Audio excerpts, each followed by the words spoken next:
the special city council meeting of August 24th, 2023, and ask that Captain Walker lead us in the Pledge of Allegiance, please.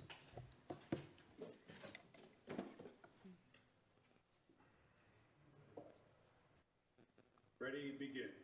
I pledge allegiance to the flag of the United States of America and to the republic for which it stands, one nation, under God, indivisible, with liberty and justice for all. Thank you, Captain. Madam City Clerk, will you please call roll? Councilmember Gardner, Here. Councilmember Venable, Here. Mayor Pro Tem Duncan, Here. Mayor Bieber. Here. Absent from today's meeting is Councilmember Thorpe. Thank you, ma'am. Moving to public comment. Are there any public comment speaker slips? We have no comments. Thank you, ma'am.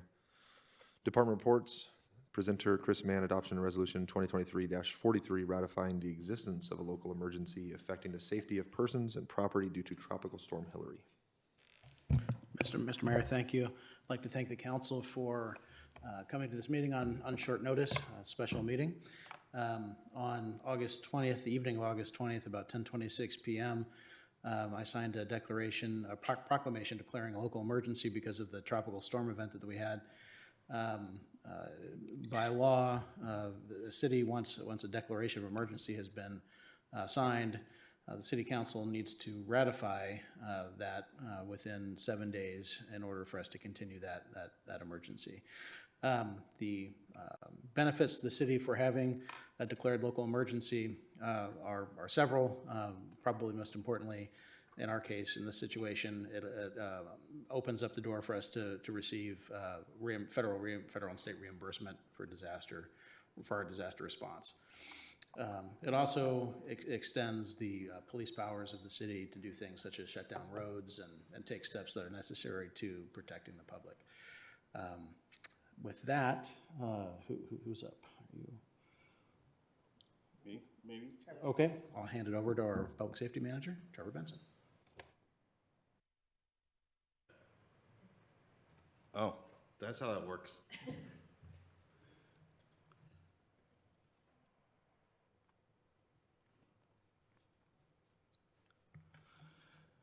Mr. Mayor and members of council, so a brief presentation about some of the efforts that the police department and the fire department took in preparation for and during the tropical storm Hillary. Prior to the storm hitting landfall, an evacuation warning and eventually an order was issued by Chief Malinowski and was sent out by the Sheriff's Department for residences within the El Dorado burn scar, as well as Forest Falls, Oak Glen, Angeles Oaks, and Upper Yucaipa. Prior to the storm hitting, the fire department had 405 tons of sand delivered and made available to residents. During that time, over 15,000 sandbags were filled by community members or members of the fire department and given out. In fact, there were so many sandbags that were filled out, we had to request more sandbags and have additional dump trucks of sand be delivered. So a small timeline for day one. OES preposition request for resources and personnel was requested and issued on 5 p.m. on Saturday. Those preposition resources were staged at the community center. The city of Yucaipa upstaffed for the storm to include a battalion chief, administrative support, a Type 3 engine, and a Type 6 engine.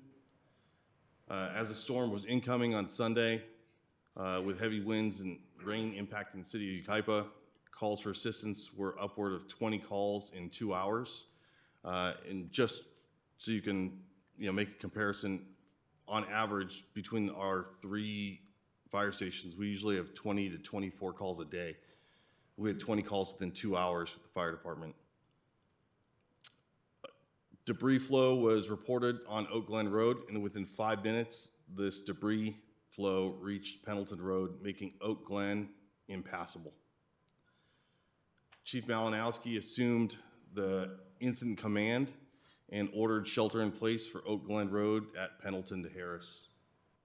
CAL FIRE asked for mission tasked resources, which is state-funded resources, and a battalion chief to serve as the Yucaipa Oak Glen branch director and a Type 1 hired crew. A incident command post was opened up at the community center, and unified command was established with the San Bernardino County Fire Department and the San Bernardino County Sheriff's Department. So 3 agencies. Evac shelter was opened at Redlands East Valley High School. Debris flow was reported in Valley of the Falls and Forest Falls, and a shelter in place was ordered for that area. We received multiple reports from non-evacuated residents that were impacted by debris and unable to egress their residences. Non-rescue, but shelter in place. An example of that is a couple in their 60s that called in, and they reported they were trapped on their second story. It was a 2-story home. They were trapped on the second story, literally standing on furniture in their second story. And I actually just heard today from the captain, they measured that, how high the water was in their home. I think it was 30 feet? 30 feet. And that was Yucaipa, or is that in the county area? That was county area. Okay. So these non-rescue but sheltered in place were advised by first responders that they would arrive the following day. Public Works crews from Yucaipa and the county began clearing the roads for first responder ingress. Large amounts of stage equipment and pre-hired contractors greatly increased these efforts. And there were late reports of damage to the community of Seven Oaks. All bridges were washed away. 20 residents were stuck on the side of the Santa Ana River. An additional 10 recreationalists were sheltered in place, and some trees on the roofs to avoid water. On day 2, there was a third branch to the fire department's response was created. This was the Angeles Oaks and Seven Oaks branch. An 8 a.m. briefing occurred with all cooperators at the community center. By the end of shift, the Yucaipa and Oak Glen residents have egress cleared and known sheltered residents accounted for. In Forest Falls, all residences have egress cleared and known sheltered residents accounted for. Angeles Oaks, Seven Oaks, emergency crews advised of a possible critical missing person, and a search and rescue was initiated. One resident was hoisted for a medical emergency, which I believe was a laceration to the leg, and plan to evacuate the other 30 stranded residents started. Most were hoisted out by helicopter by the end of the day. By the end of day 2, fire and rescue needs completed for Yucaipa, Oak Glen, Forest Falls, and Angeles Oaks. And by the end of day 2, the CAL FIRE mission task resources were released. By the morning of day 3, Yucaipa Fire exited Unified Command. So in essence, it was just a county issue. Yucaipa continues to work on damage assessments for our CDAA, as well as our IDE, which was submitted yesterday. And Public Works crews continue damage assessments for emergency repairs. And that's the end of a report for the fire department. Well, good afternoon, Mayor and Council. I'll pick up where Mr. Benson left off for the Yucaipa Police Department's response to this tropical storm Hillary. So in preparation, as we started to get more and more info, we were part of daily briefs with the National Weather Service and other stakeholders throughout the county monitoring this incoming storm. And as the information progressed and we realized that we were going to be impacted by this, we began to make the preparations for our response for life safety preservation and protection of Yucaipa and our county areas. The first component of that is, as an agency, we began to increase our staffing to make sure we had enough emergency personnel from the law enforcement side present in the city and our surrounding communities to handle this incident. As you can see by the numbers up here on the board, on Saturday, during the day, our day shift hours, I'm sure you're all aware, we work 12-hour shifts. So day shift, we had 9 total personnel during day shift, and then graveyard, which is our night shift, we had 8 total personnel. And as you can see, that includes supervision, deputy sheriffs, corporals or detectives, and 1 reserve for that night shift. So it was pretty much all hands on deck while still maintaining our staffing levels for our normal patrol and emergency response issues that happen. So these were just dedicated to storm response here. Sunday, as you can see, we knew the storm was coming that day. Again, we were getting we were getting daily briefings by the National Weather Service, and they were telling us sometime Sunday afternoon is when this thing was going to hit us. So we really upstaffed.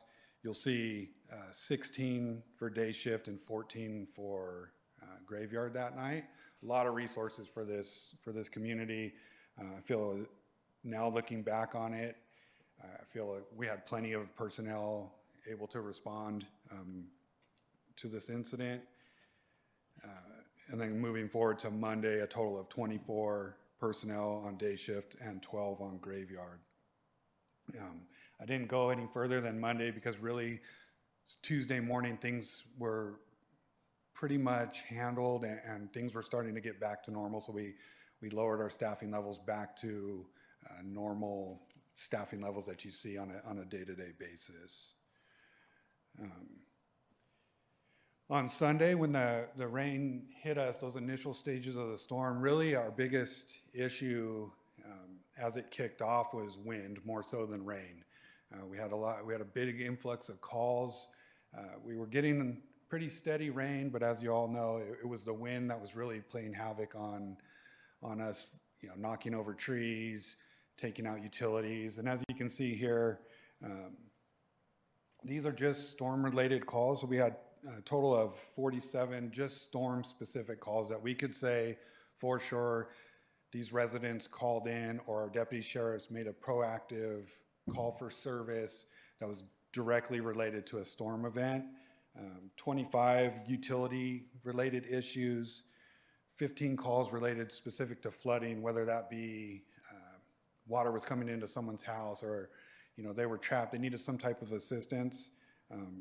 Even as far as we had one lady here in town who called because the wind had knocked over her chicken coop and her chickens were trapped and she didn't know who to call or what to do, so she called us, and 2 of our deputies went out there, and I can happily say rescued all the chickens. She was very, very happy, very, very grateful for the response from the city during this event.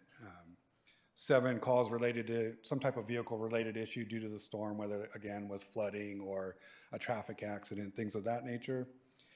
Just for reference, our county areas, that's all the way from Mento to our mountain communities, total of 27 flood-related or weather-related calls, 15 for flooding, 3 for utility-related issues, 5 traffic, and then 4 search and rescue type calls.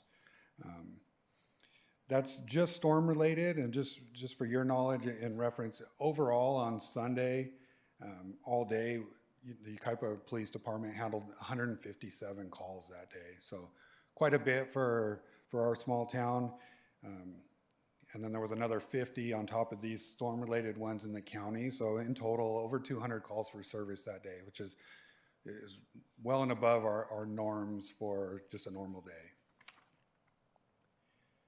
As Trevor mentioned, working collaboratively with Chief Malinowski and CAL FIRE, the decision was made to issue an evacuation warning on Saturday morning.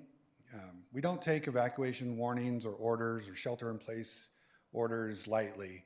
It's a collaborative effort between all of us. We try to make an informed decision because we understand that it impacts our residents. So a lot of thought goes into that. I want the community to know that. We don't just arbitrarily issue those, and because we know it affects people's lives. But with that, we try to make the best decision that's going to be in the best interest of the safety of our residents, and that was done in this case. And that's why on Saturday, if you remember, we had decent weather that day. So when an evacuation warning goes out on a day where it's a bluebird day with, just a few clouds in the sky, we tend to get a lot of questions about that. And we were trying, knowing what the forecast was, we were trying to give the residents of the city enough time to make preparations to do whatever it was they were going to do, whether that was stay in place or to leave. We wanted to make sure we had plenty of advance warning. On Saturday night, as the information, continued to predict that, we were going to see a significant impact here in the city, we decided, or Chief Malinowski and I decided that it needed to be bumped up to an evacuation order. And again, we didn't have any rain at that time, but that was all to just make sure that our residents and the people in our community had plenty of time to prepare for this thing. On Sunday night, as we were in the midst of the storm, and as Trevor mentioned on a previous slide, as Oakland Road started to wash out, we realized we actually had a deputy sheriff get stuck on Oakland Road above Casablanca, and we knew it just was not safe for the residents to be traveling in that area anymore. The road was washing out rapidly, so we decided to order that shelter-in-place order. And then, again, in the midst of the storm on Sunday night, I believe city staff and Trevor Benson realized that area in Serrano Square, just across from the community center, was eroding rapidly and it was approaching homes. There was a fear for the homes that were in that area, so we decided to issue that evacuation order on Sunday night, just to give them an opportunity to get out, preserve life. We had deputy sheriffs and fire department personnel immediately. Since we were right across the street, we had emergency personnel there ready to assist them, and we knocked on all the doors and made contact with those residents just to give them as much advance warning as we could. And then, of course, as conditions improved over the next couple of days, as soon as possible, again, we understand that these type of things impact the community. So as soon as it's feasible for us to do so and it's safe, we try to lift those orders. And as of right now, the only remaining evacuation order is for that Seven Oaks community. As you know, that Seven Oaks community got hit probably the hardest out of anywhere from what I heard in the state. It really, all the way from, if you're familiar with our local mountains, the Onyx Summit area, it came down that South Fork flow in the Santa Ana River, all the way down through the community of Seven Oaks and down to the Seven Oaks Dam.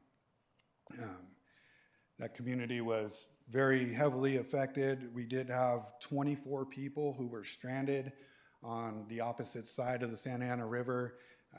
That night, we received 4 phone calls from family members of people who lived in that area, letting us know that their family member was stuck. We tried every way we could to get in there. It just was not possible. There was too much debris and mud flow going through there. We couldn't get the helicopter in due to the weather. Our swiftwater rescue teams, both the sheriff's department and the fire department, they assessed it and they could not get in there. So we had to give them that unfortunate news, which in our business is a hard conversation to have, to tell someone, hey, we can't get to you right now. You're going to have to take care of yourself, get to high ground. And unfortunately, one of those homes was washed away, and as a result of that, we have a critical missing person who's unaccounted for. Her name's Christy Rockwood. I'm sure you've seen in the news. As of right now, I was just up at the command post this morning, and I've been there pretty much, every day, as long as it's open. We're really putting forth everything we can with the use of canines and any resource that we have available to us to try to locate her. But it's just an unfortunate event.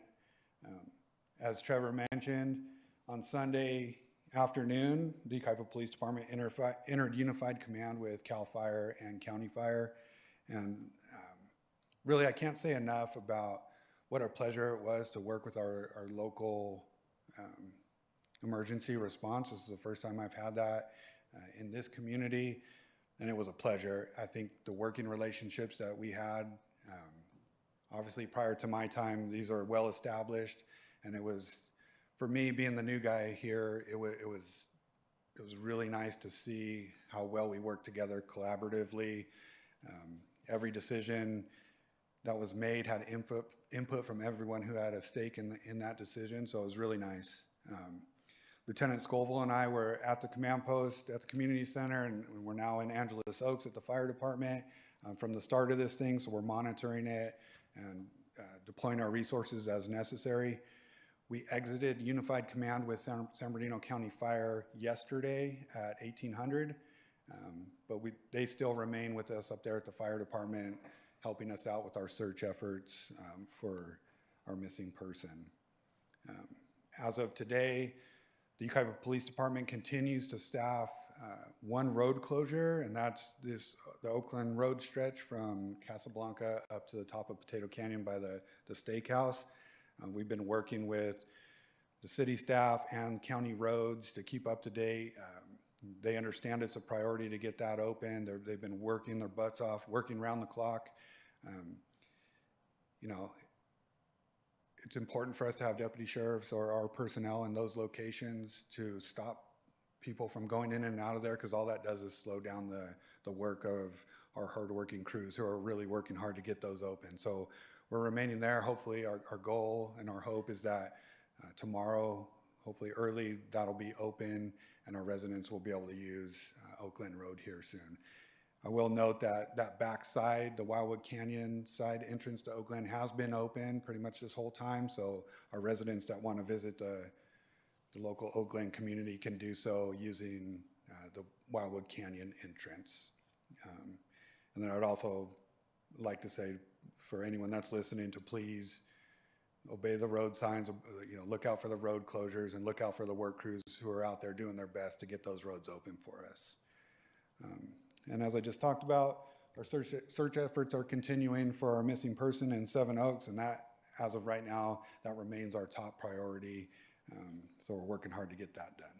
And I'd be happy to answer any questions before Fermin or. Thank you, Captain. Any questions of staff? No. Oh, Mr. Preciado. Good morning, Mr. Mayor and council members. Just to give a brief update on the Public Works side, as was mentioned, Public Works and our on-call contractors have been very busy assessing and cleaning up the Oakland Road and other areas. I would like to thank the City Council for your support and your approval of the recent on-call construction or emergency contracts at a recent meeting. That has been very helpful in assisting Public Works staff to address some of the damage and the cleanup that you've heard tonight, specifically on Oakland Road and also at the Wilson 3 Basin. Public Works staff and our contractors are actively cleaning up those two areas as well as responding to the many broken tree limbs and branches all throughout the city to help residents with that. And as was mentioned, our intent is to continue to further assess the damage and the situation and document all of the resources and tools and the costs associated with this so we can track those and seek reimbursement where it's possible. And again, our intent is to get Oakland Road open before apple season begins this weekend. Thank you. Thank you, sir.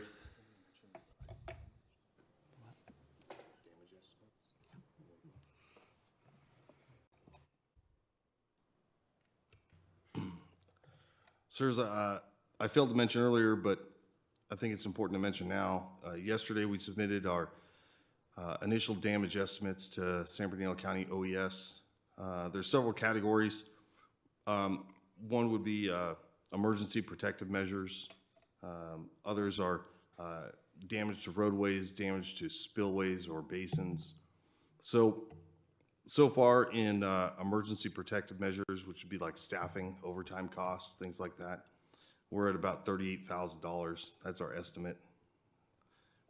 For category D, which is spillways, waterways, water retention basins, Our estimate is $5 million in damage that it would cost to repair our spillways and waterways. Category C would be roadways. Our roadways sustained an estimated $2 million worth of damage. And Category A is contractors' costs. We're estimated at somewhere around $1.5 million.